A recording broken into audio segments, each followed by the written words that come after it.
My name is Liz. I'm a regular 33-year-old woman. I worry about getting to my job on time, impressing my boss. Everybody should have a work-life balance, and for me that doesn't come naturally. I worry about kicking ass, you know, like that, and then I kind of go. I worry about making sure my husband still thinks I'm hot. People don't necessarily see at me first glance as I have a number of tattoos strategically placed about my body. I used to be in this touring punk rock band. I was the drummer for 5 years straight. I toured the country. I slept in vans. I played the Warped Tour. I had all kinds of good times. One thing I'd love to do before I die is actually get the band back together. They would freak out if I mentioned that. They'd probably do it. I always tell people I'm totally fine. I'm perfectly healthy, because technically I'm totally healthy, except I have brain cancer.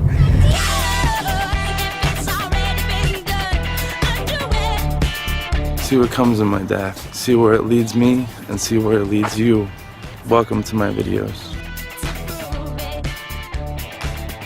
This is my life, this is what I have. So you're trying to rob me of my body right now, but I'll be darned if you're going to rob me of my spirit. This hardball that life is throwing at you, it truly is not the end of the world.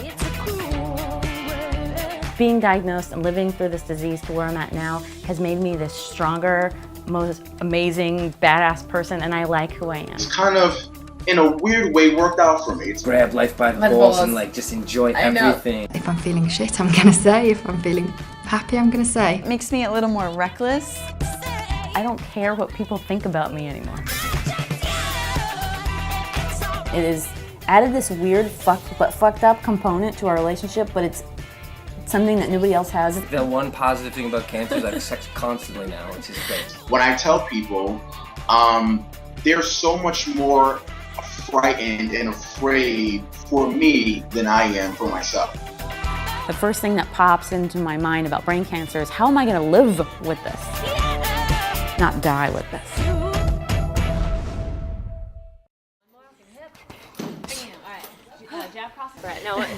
So Brett's having his wisdom teeth out tomorrow. It's gonna be cool though. I mean, originally I thought it was like he was gonna have to be on all this pain medication for 3 days straight, and I think he is, but I think he'll be a lot more alert than I originally thought. He's gonna be caretaker. Yeah, totally. So it's kind of fucked up. Oh no. Because I don't know how to do that, and he's a badass at it, so I'm afraid that I'm not gonna be as good as him, because, you know, he always takes care of me and makes my food. You're gonna make his lunches. Which are gonna be milkshakes. Ice cream. After my second brain surgery, not many people can say that, by the way, I had to get deeper into the brain where it touched a part of the brain called the sensory strip, and that area of the brain deals with your sense of touch.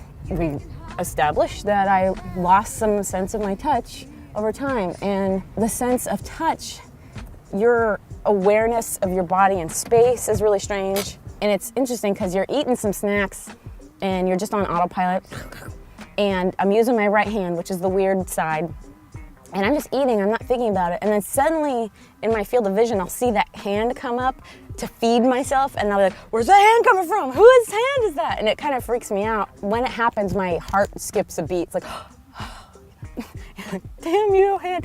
But I'm not, it doesn't make me mad. To me, it's more interesting. It's like, oh shit, there's a part of our brain that thinks about that. For a lot of people, there are no appropriate jokes about cancer. But I think those tend to actually be people that don't have cancer. The thing I worry about most is leaving you alone. There's a couple girls I know where I'm like, man, if that's the kind of girl I would want Brett to be with if I were not here around anymore. And I think, but I would never say it to you. So you're assembling a list that you're going to attach to your will. But I don't want to say it to them either, because they'll be like, oh my God, like, well, I don't want them to think they even have a chance. I think that would be awkward for them. I would hope. Yeah, and they're not as cute as I am, so that way it's like, you know.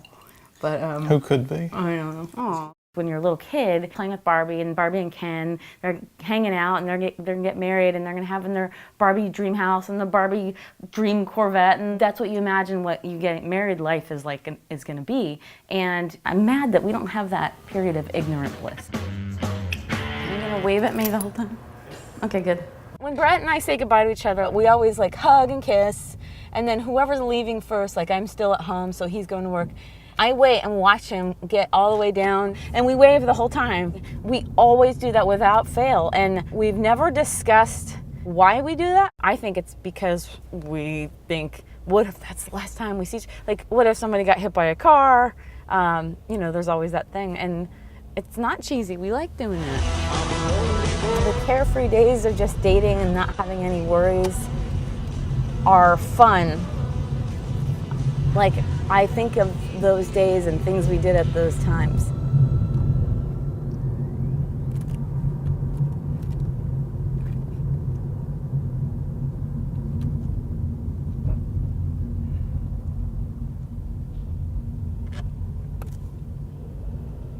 I feel like those are different people.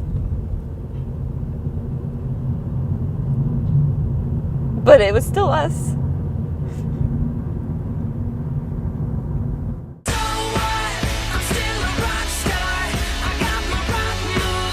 My dad was never really part of my life, but once I was diagnosed, he decided to visit soon after the diagnosis. He was there for 2 days, and then he left, and I never heard from him again. My dad lives in Southern California, and the last time I communicated with him, it was after the whole Thanksgiving, he knows how you feel about him thing. Right. I shouldn't be spending my life, the good parts of my life, worrying about him. Exactly. Because he's not important to me. I've let myself get to the point where I'm like, or I've made myself get to the point where I'm like, I don't care.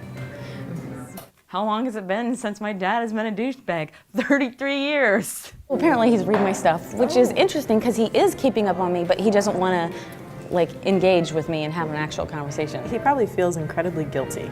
I worry if I'm a jerk for feeling like I need to tell him what's up, or do I not give a shit about looking like a jerk because he was the jerk first. I would consider, you know, having a chat with him because that'll give some closure to the situation. I would love to call him, like kind of give him the one last chance to actually answer the phone when I call.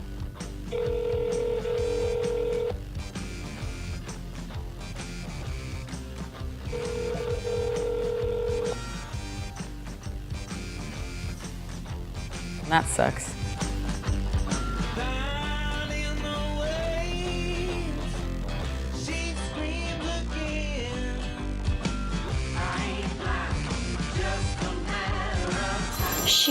Shit.